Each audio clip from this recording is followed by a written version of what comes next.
Hello, good morning. Happy Monday everyone. So, hindi na nakapagsuklay. So, sobrang busy today sa work. Maraming need ipasa. Ngayon pa lang po kakain 11, it's already 11 o'clock in the morning. So, just wanna share kung ano ba talagang kinakain ko daily. So, ito po yung breakfast ko. As usual, hindi po ako nagbibiro. So, 2 boiled eggs as what I said in the video na na-upload ko po before, last week, sa no rice meal na sinabi ko. So, wala po talagang rice na baon.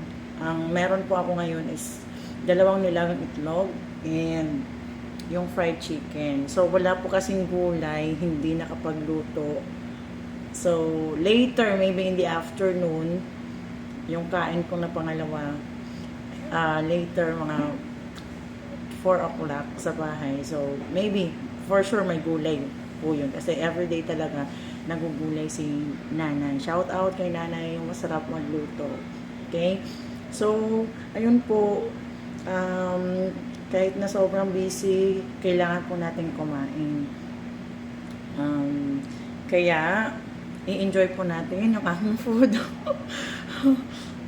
So, kahit, kumaga, araw-araw, ilang 2 months na po na ganito lagi yung pagkain ko.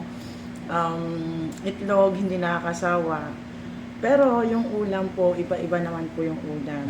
So, kung gusto nyo po talagang mag-join sa aking journey na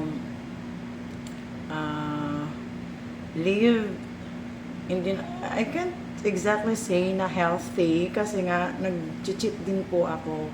May mga nakakain pa rin po akong unhealthy foods. Pero kung gusto natin maging sexy, di ba? Yan, mabawasan yung ating mga taba. Okay, so mag-no rice na po tayo. So, let's eat po. Eat na po muna ako. Bye. Until next update.